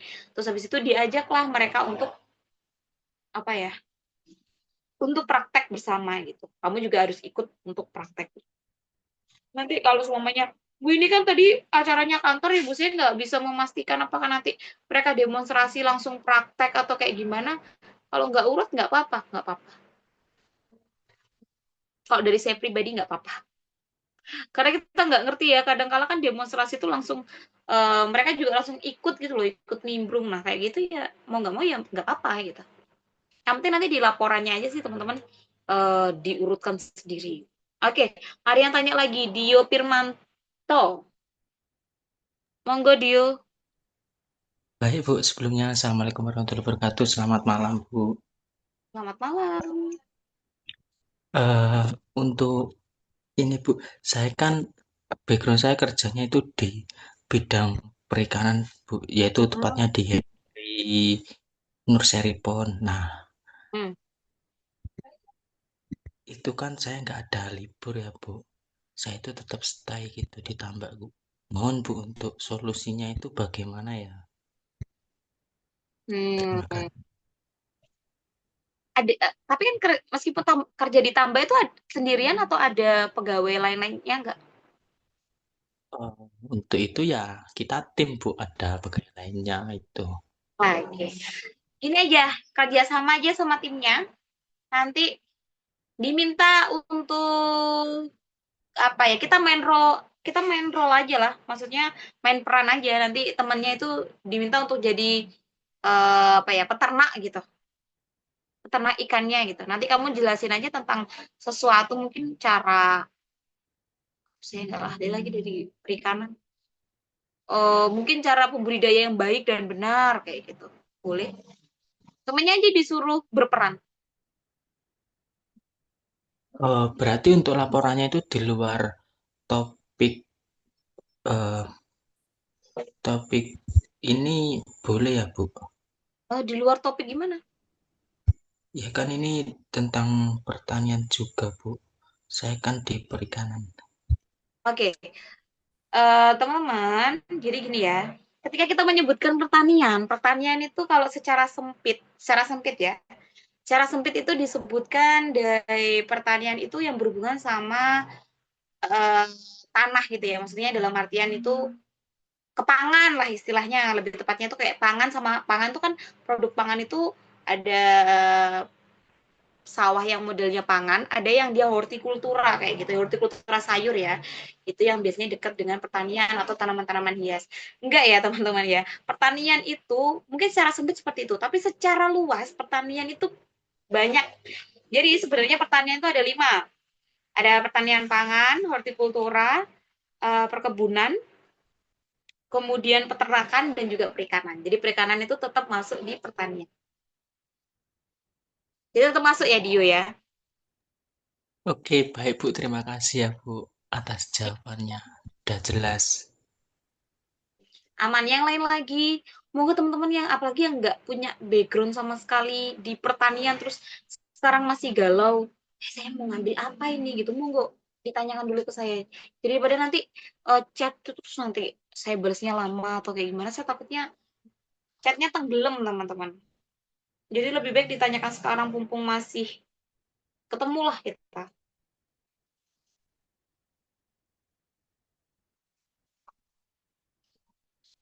Monggo, monggo. Monggo tanya teman-teman. Beneran Pumu saya masih ada di sini teman-teman. Bu, izin bertanya. Nah, gimana?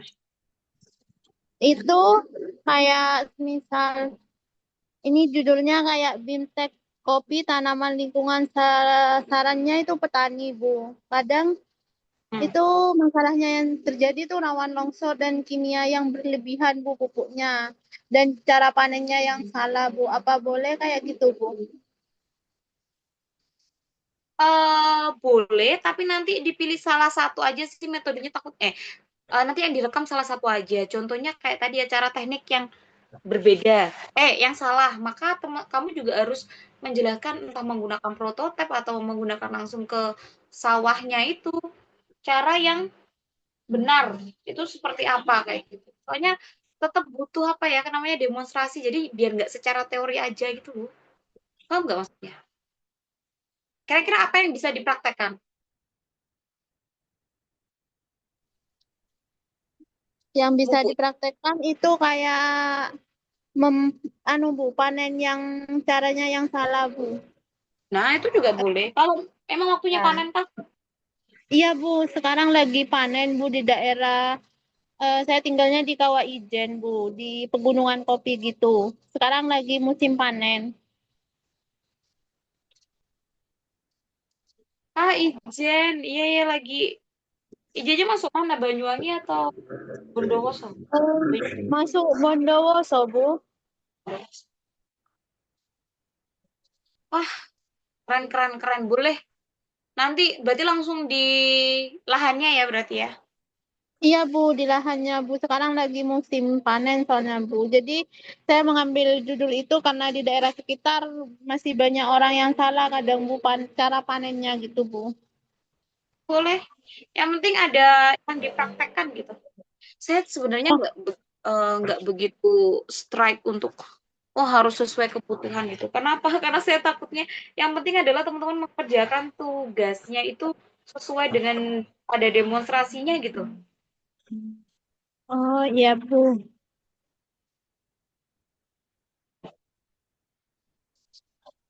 Oke, yang lainnya. Jadi nanti dipilih salah satu aja ya, Bu? Pilih salah satu aja biar nggak banyak, videonya cuma 4 menit doang gitu. Ya, Bu. Terima kasih, Bu. Sama-sama. Yuk yang lainnya, yuk. Yang belum dapet ide.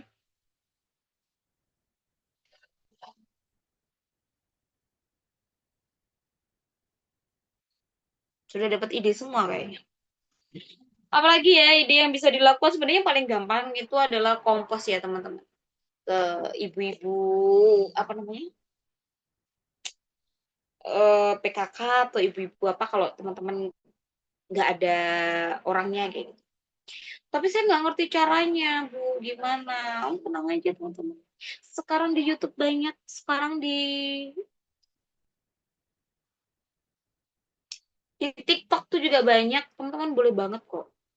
Yang paling sederhana tadi, cara menggunakan media sosial untuk memasarkan produk pertanian. Boleh. Tenang aja. Boleh selama ada yang bisa dipraktekkan.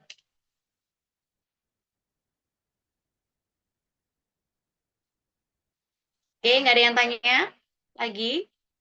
Kalau tidak ada, saya lanjutkan nih ke tugas 3.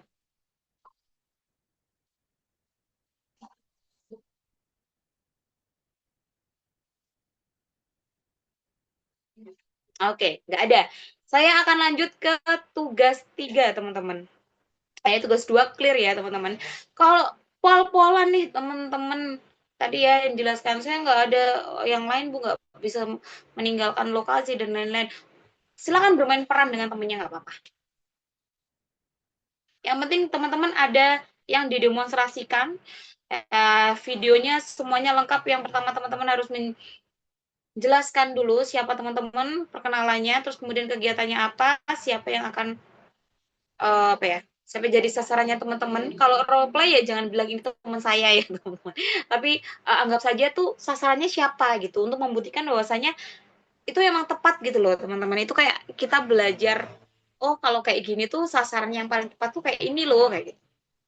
Makanya sasarannya adalah peternak ikan di wilayah A kayak gitu. Hari ini saya akan mendemonstrasikan tentang ini. Oke, yang pertama adalah menyiapkan peralatan. Peralatannya ini. Oke, yang pertama langkah step satunya adalah ini. Langkah kedua ini, langkah ketiga ini, terus kemudian tanya jawab. Dan dilanjutkan ke praktek bersama. Setelah itu silakan ditutup dengan kesimpulan. Hari ini gimana, sudah berjalan dengan lancar, terus kemudian memberikan dampak yang positif, dilihat dari keterampilannya sudah ada penambahan, mereka bisa melakukan secara mandiri, dan lain-lain, kayak gitu. Terus sekian, terima kasih, wassalamualaikum, maksimal 4 menit, silahkan diupload ke YouTube untuk mempermudah teman-teman nanti, linknya gitu loh, linknya tuh masuknya sih juga gampang, masuk ke YouTube. Oke, kita lanjut ke kelompok 3. Tugas 3. Bu, mohon maaf izin bertanya. Oh iya, monggo.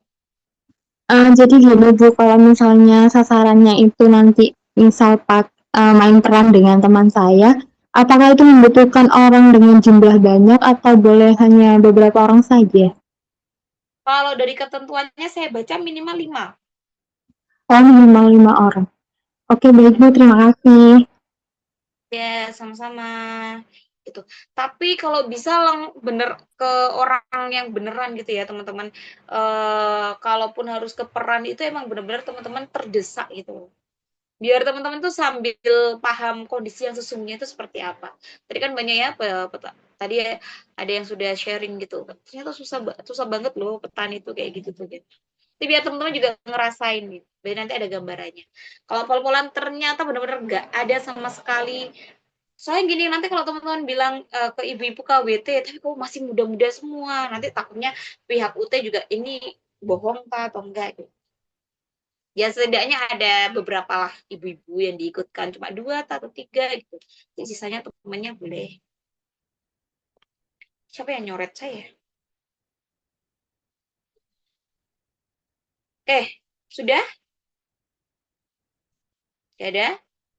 Nah, tugas 3 yaitu penerapan metode penyuluhan massal dengan mempublikasikan materi pengembangan masyarakat agribisnis berbentuk PPT pada media sosial. Kalau media sosial bebas sih teman-teman, kayak teman-teman rasanya mudahnya pakai apa gitu. Tugasnya itu bikin PPT tapi juga bikin video gitu ya. Jadi PPT penjelasannya tuh mudah divideokan. Caranya gimana?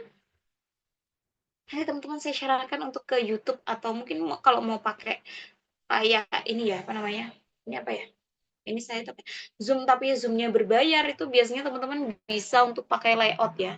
Karena wajahnya teman-teman harus ada.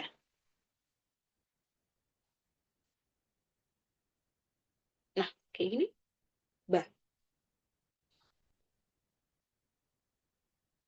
Nanti terus direkam kayak gitu. Tapi ya gitu teman-teman, resikonya teman-teman harus membayar kayak gitu.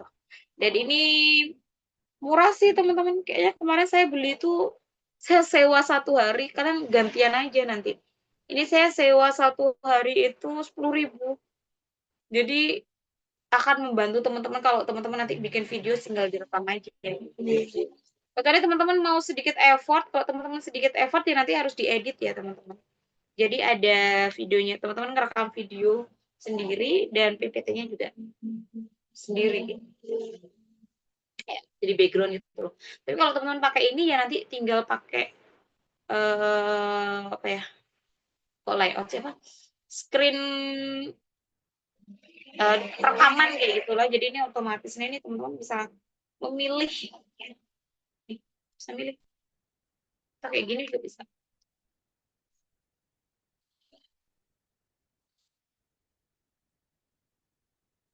Ya, ini enaknya kalau teman-teman pakai Zoom. Saya bebas sih pakainya apa, soalnya kalau dari yang saya baca tuh kok tugasnya harus memperlihatkan teman-teman ketika menjelaskan juga. Wih. Nah, ini ya petunjuknya. Sumbernya dari buku referensi untuk menyusun materi pengembangan masyarakat, alat tulis, laptop, atau PC. Persiapannya, silakan dibaca buku BMP Metode Teknik Penyuluhan Pertanian, modul halaman 7-8. Membuat catatan ringkasan hasil pemahaman, membaca petunjuk praktis, tugas 3, cermati tugas 3, mengidentifikasi permasalahan masyarakat pelaku agrobisnis saat ini. Jadi umum ya teman-teman, ambil aja isu-isu terkini aja, khususnya terkait penerapan suatu inovasi yang baru. Kemudian silakan ditentukan materinya teman-teman. Cari sumber referensinya, jadi memang tetap harus ada sumber referensi yang mendukung ya. Pakai penelitian-penelitian dahulu juga boleh. Menyiapkan bahan dan peralatan penyusunan materi penyuluhan pengembangan masyarakat agribisnis. Nah ini ya. Menentukan permasalahan, ditentukan dulu isu-isunya apa, masalahnya apa. Bebas ya, ini umum, tapi masih terkait dengan agribisnis gitu aja. Yang nanti bisa diberikan solusinya apa. Ditentukan topik materinya, menyusun PPT ya, sebanyak 15 slide. Ini cukup banyak sekali. Isinya apa? Slide 1 wajib ada judul, materinya, nama. Judul materi itu maksudnya materi yang teman-teman sedang mau ajarkan ya gitu. Nama nih mahasiswa, program studi, fakultas, tahun, dan penyusunan. Saya sarankan juga PPT-nya tetap harus ada logo UT-nya ya teman-teman. Yang kedua, slide kedua berisi tujuan, sasaran, audiens, penyuluhan, masalah yang dihadapi masyarakat pada saat ini. Latar belakangnya lah. Slide 3 berisi materi yang disuluhkan. Oh, mohon maaf. Yang kedua itu jelas, maksudnya tujuannya itu apa. Kayak ini ya, ini kan ada tujuannya. Dan mahasiswa mempublikasikan materi penyuluhan secara massal. Kayak gitu. Mana? Masalah yang dihadapi itu apa, isunya apa. Mulai slide 3 sampai slide nomor 15 isinya adalah penduluan isi penutup. Slide dianjurkan untuk dilengkapi gambar, audio, video, dan relevan dengan materi yang dijelaskan. Oke, teman-teman kalau materi jangan begitu banyak tulisan ya. Materi, tadi saya nulis gitu aja banyak tuh, 22 lembar atau berapa kayak gitu. Jadi kayaknya bisa lah teman-teman 15 lembar kayak gitu. Wajah dan audio mahasiswa muncul dalam PPT. Nah, bisa pakai Canva, pakai apa tuh? CapCut apa sih ya? CapCut deh. Ya, CapCut bacanya gimana sih nggak ngerti. CapCut itulah atau lainnya itu bisa digunakan. Tapi kalau teman-teman nggak mau ribet, seingat saya Canva itu bisa, tapi saya nggak tahu ya premium atau enggak itu gimana. Soalnya nanti saya bingungnya di perekamannya kalau di Canva. Oh, kayaknya bisa kok diedit teman-teman. Tapi harus premium juga sama aja. Atau teman-teman memilih untuk membeli secara sharing gitu nanti berlima atau ber-14. Nanti kamu jam segini sampai jam segini, kamu jam segini sampai jam segini. Monggo. Itu biasanya dalam satu hari itu 10.000 teman-teman. Dan ini udah bisa screen gitu loh nanti. Ya tinggal aja. Kalau pakai Zoom teman-teman yang berbayar tuh gampang, nanti udah ada tulisannya layout gitu, nanti teman-teman tinggal milih ada content only, as background, over the shoulder, side by side gitu, side by side. Nah itu kalau konten only seperti ini, as background itu seperti ini, dan ini bisa digerakkan kemana-mana ya. Saya bisa ada di mana-mana, saya di mana-mana. Halo, nah ini bisa di mana-mana. Open off shoulder itu biasanya dia ada di bawah sini, tapi itu bisa diperkecil, diperbesar. Mintanya teman-teman seperti apa, side by side tuh kayak gini. Makanya saya sarankan pakai Zoom berbayar dan teman-teman patungan bareng itu kayaknya enak deh. Oke, ini ya. Mempublikasikan PPT materi penyuluhan pengembangan masyarakat pada media Instagram atau YouTube. Laporannya mencantumkan tautan link tempat naskah atau materi penyuluhan pertanian, sama kayak yang sebelumnya, mengunggah naskah atau materi penyuluhan pengembangan tersebut pada e-learning. Jadi, bentuknya naskah ya. Buat naskah penamaan file. PPT maksimal 15 slide, menggunakan kemampuan dan bahasa sendiri, tidak boleh copy paste dari mesin AI dan ChatGPT atau sumber lain. Diketik menggunakan format MS Word, bukan PDF. Terus PPT kenapa? Oh, jadi teman-teman harus tetap mengerjakan 2 kali ya teman-teman ya. Jadi laporannya itu nanti dari yang PPT-nya itu, jadi nggak cuma PPT tapi juga harus di Word kan gitu. Nah, ini ya, diketikkan MS Word. Slide 1, judul, tautan, nama mahasiswa, NIM, dan bla bla. Si 2-nya tujuan publikasi, sasaran penyuluhan, masalah yang dihadapi. 3-14 materi penyuluhan, 15 penutup, referensi sumber bacaan yang dikutip. Oke, dari sini ada ditanyakan.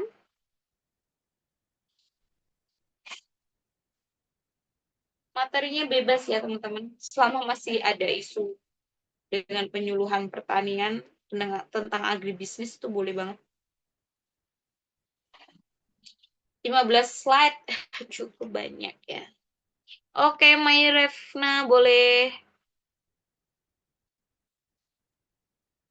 Baik, Assalamualaikum warahmatullahi wabarakatuh. Bu, izin bertanya. Tadi kan kita video di YouTube ya. Itu tuh ada batasan waktunya juga nggak, Bu? Kok di sini tidak ditulis ya? Iya, Soalnya nggak ada. materinya 15 menit dan itu tergantung nanti isinya teman-teman seperti apa. Kalau Tiap nanti gini ya, kalau bisa ya teman-teman mengerjakan Word dulu. Soalnya bisa jadi yang di Word sama yang di PPT itu beda.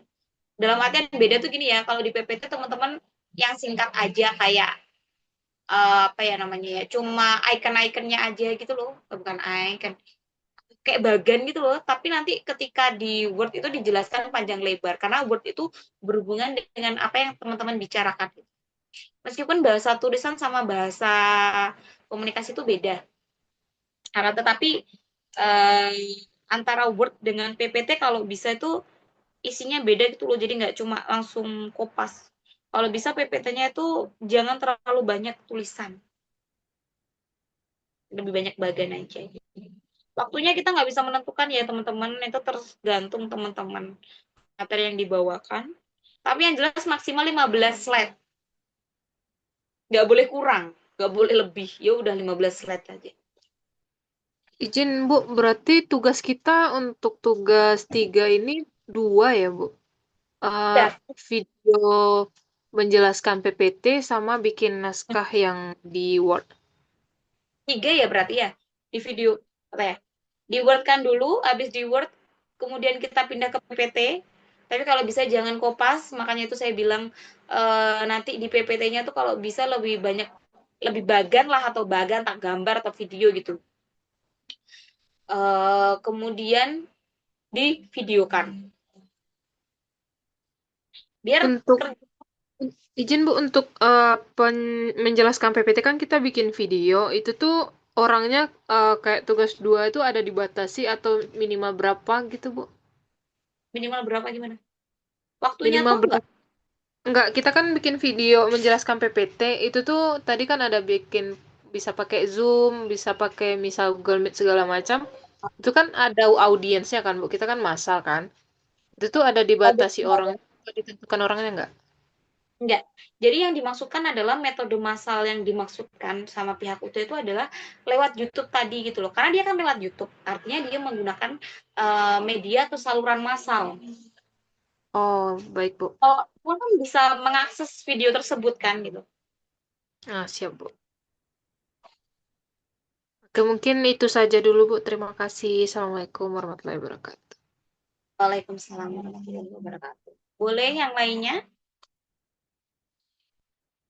Monggo. Sebelum saya tutup pertemuan kita di Tuweb 2 ini, saya belum tahu ya nanti kalau ada Tuweb 3 tuh kayaknya apa ya?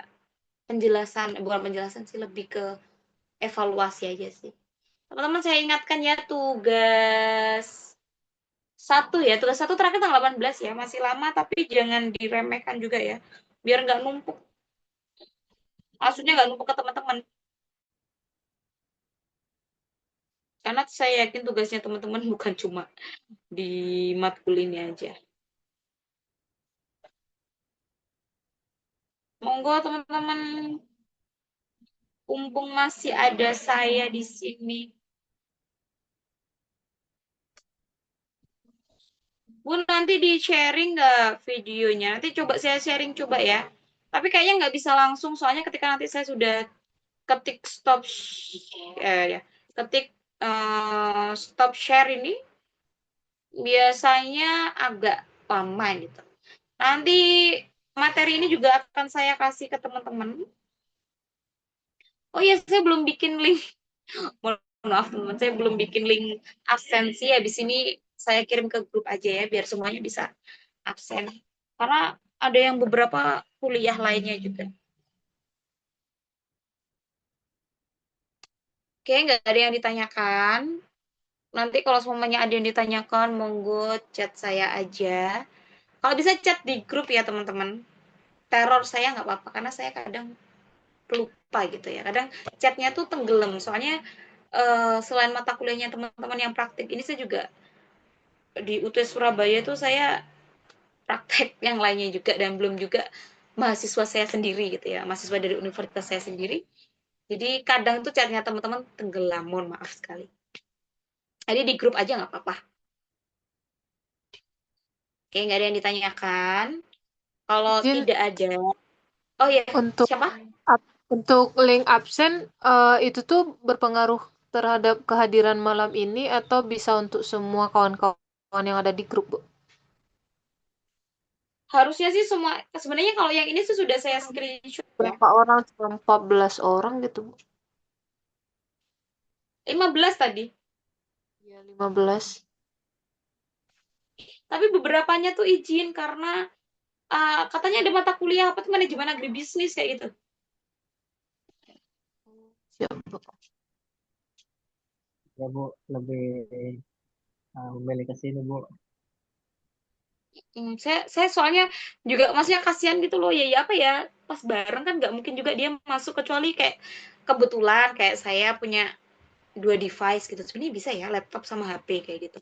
Tapi mungkin ada yang agak pusing dengerinnya gitu. Jadi saya tadi udah bilang masuk bentar aja nggak apa-apa gitu. Jadi bisa jadi keluar masuk gitu loh orangnya yang bersangkutan. Nggak apa-apa. Karena memang kok ya pas bareng gitu. Yang susah itu kan kemarin kalau sebelum-sebelumnya, soalnya saya tuh dikasih apa ya? Dikasih link dan semuanya tuh harus menggunakan linknya pihak UT gitu. Kalau di agribisnis dulu gitu ya. Jadi kalau itu tuh kita nggak akan tempuh, tapi ya nggak akan bareng gitu loh jadwalnya. Karena sudah ada jadwalnya masing-masing gitu. Tapi karena sekarang itu dipersilakan untuk pakai akunnya masing-masing, nah itu yang bikin kita nggak tahu nih apakah dosen lain itu juga tutor lain itu menggunakan jadwal yang sama atau enggak. Yang penting diomongin ya teman-teman, jadi saya juga paham gitu loh. Nanti kemungkinan di link kehadiran ada hadir, tidak hadir, dan masuk sebentar karena ada kuliah lain gitu. Gak apa-apa, saya tetap kejujurannya teman-teman. Insya Allah aman kok. Yang penting teman-teman mengerjakan dengan baik ya. Dan nanti nilainya yang aktif banget, nilainya yang bagus banget ya pasti beda lah sama yang biasa aja. Tenang aja teman. Oke, nggak ada yang ditanyakan lagi. Kalau tidak ada, teman-teman terima kasih banyak atas kegiatan hari ini. Saya nggak tahu apakah ini harus di screenshot atau tidak ya teman-teman. Sepertinya iya. Ya apa ya caranya biar panjang tuh? Ya saya nggak ngerti. Ya apa? Oh ini. Galeri. Ah nih ya.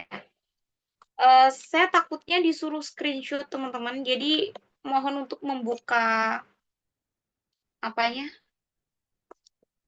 Membuka fotonya terlebih dahulu. Nah, kita foto bareng dulu. Saya takutnya di screenshot.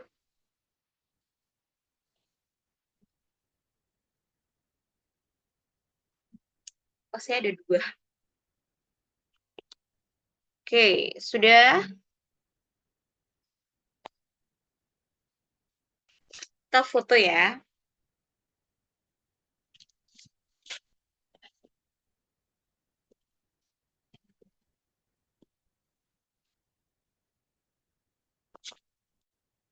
Wih, ini gelap sekali punya saya.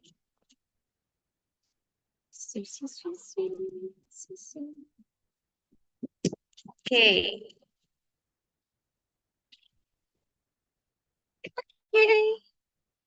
Print tuh mana ya? Print. Kontrol.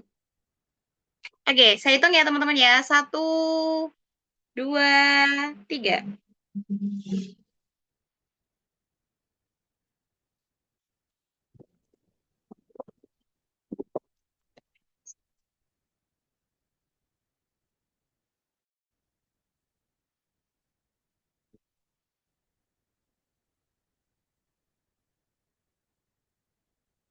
Oke.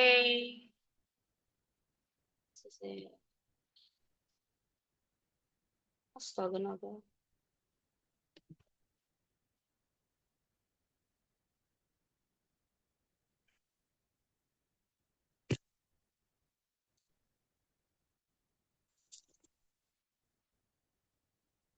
Oke, sudah teman-teman. Terima kasih untuk hari ini. Semoga hari ini teman-teman menyenangkan, besok jauh lebih menyenangkan lagi. Ada kurang lebihnya saya mohon maaf ya teman-teman. Wassalamualaikum warahmatullahi wabarakatuh. Waalaikumsalam warahmatullahi Waalaikumsalam warahmatullahi wabarakatuh. Terima kasih teman-teman. Terima Baik, kasih, Bu. Bu. Terima kasih kembali, Bu. Jarang mas. Kasih Bu. Jarang sing nganggo. Terus kan sing nganggo jadi. Kan gede lagi dari game. Oke, recording.